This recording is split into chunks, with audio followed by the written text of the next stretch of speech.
अस्सलामु अलैकुम वरहमतुल्लाहि वबरकातुहू।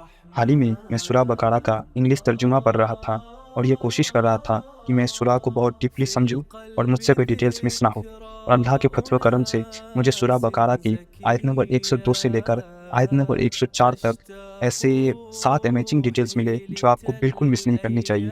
आप चाहे तो इस चैनल के पिछले वाले वीडियोज़ भी देख सकते हैं ताकि आपकी कंटिन्यूटी मेंटेन रहे।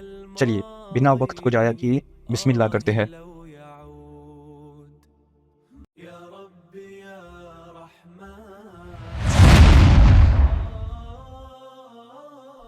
सिहिर कई सारे कामों में यूज होता है, लेकिन आयत नंबर 102 में पति पत्नी को अलग करवाने का काम स्पेशली मेंशन किया गया है। ऐसा क्यों? इसके दो रीजंस है। ये एक बहुत कॉमन सिहिर है जो यूज होता है। इस सिहिर या जादू को कहा जाता है तिवाला। कुछ स्कॉलर्स कहते हैं ये जादू है अस्सर्फ वल अत्फ। अस्सर्फ दो इंसानों में नफरत क्रिएट करने के लिए यूज होता है और अल अत्फ दो इंसानों में प्यार जगाने या बढ़ाने के लिए यूज होता है। ये जो एक्चुअल शैतान है इब्लीस, सबसे बड़ा शैतान, इसका सबसे फेवरेट काम है किसी घर को तबाह करना, मियाँ बीबी को एक दूसरे से अलग करना। इनफैक्ट एक हदीस है, इब्लीस अपना तख्त पानी पर रखता है, फिर वो अपने जिन शैतानों को लोगों में फसाद फैलाने के लिए भेजता है। जब वो वापस आते हैं तो अपने लिए काम बताते हैं। उनमें से एक कहता है मैंने ऐसा ऐसा गुनाह करवाया। इब्लीस कहता है तुमने कुछ खास नहीं किया। फिर एक और शैतान आता है और कहता है मैं उस आदमी के पीछे पड़ा रहा, यहाँ तक कि मैंने उसके और उसकी बीवी के बीच जुदाई करवा दी। ये सुनकर इब्लीस उसे अपने पास कर लेता है और कहता है तुमने बहुत बड़ा काम किया, और उसे अपने करीब कर लेता है, यानी कि पसंद करता है। इससे पता चलता है कि पति पत्नी के बीच अलगाव करवाना इब्लीस का सबसे पसंदीदा काम है। एक हदीस है जो कि कुछ स्कॉलर्स कहते हैं कि ये कमज़ोर हदीस है। इस हदीस में है कि प्रॉफिट मोहम्मद सल्लल्लाहु अलैहि वसल्लम ने कहा है कि जिस हलाल काम को अल्लाह सबसे ज़्यादा नापसंद करते हैं वो तलाक है। तो तलाक बहुत ही नापसंदीदा एक्ट है, बट ऑफ कोर्स कभी कभी ये करने की ज़रूरत पड़ सकती है।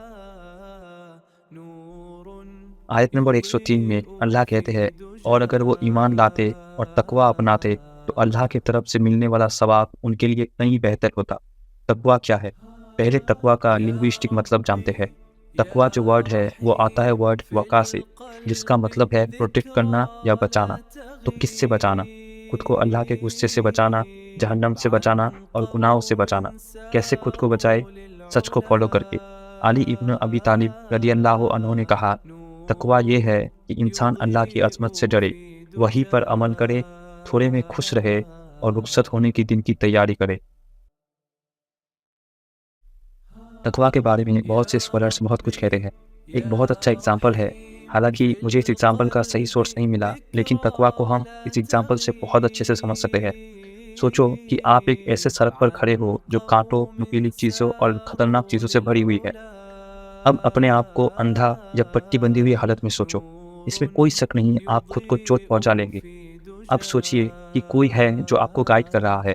क्या आप उस इंसान को सुनेंगे अगर वो आपको रुकने के लिए कहेंगे या किसी डायरेक्शन में चलने के लिए कहेंगे? आप सुनेंगे।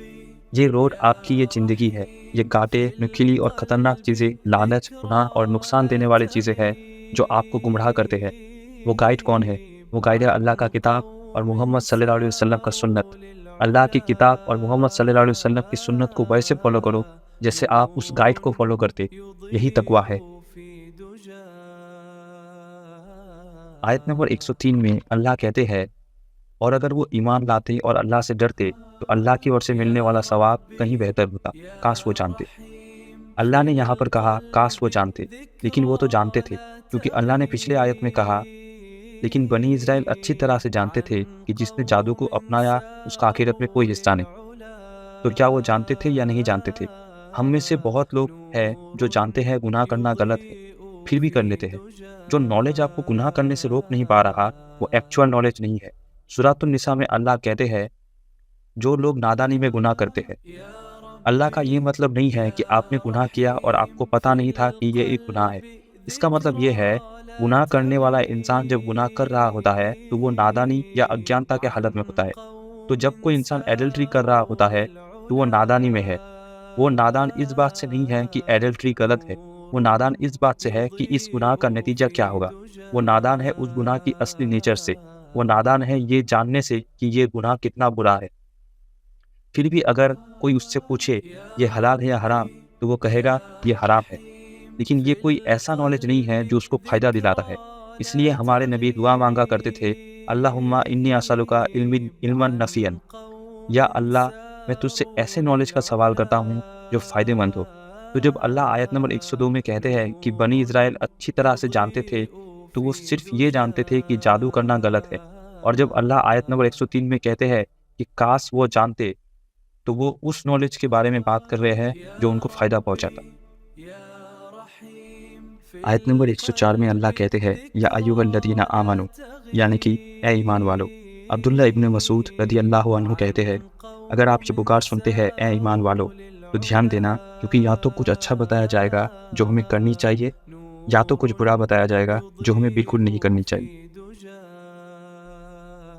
शेख अबू बकर जबीर अल-जज़ायरी, जो कि मदीने के एक फेमस स्कॉलर थे, जो मस्जिद नबवी में पढ़ाते थे, उन्होंने वो 90 आयतें जो या अय्युहल्लज़ीना आमनू से स्टार्ट होते हैं, उनको कंपाइल किया है और उनको एक्सप्लेन किया है।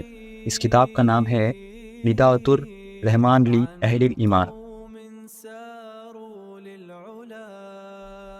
आज के लिए बस इतना ही। अगर आपको ये वीडियो अच्छा लगा तो वीडियो को लाइक करें। अगर आप मेरे वीडियोस पे इंटरेस्टेड है तो चैनल को सब्सक्राइब करके बेल आइकन दबाएं। और अगर आपके पास कोई अलग डिटेल्स है या मेरे वीडियो में कोई मिस्टेक है तो कमेंट सेक्शन में ज़रूर बताएं। अस्सलाम वालेकुम व रहमतुल्लाहि व बरकातुहू।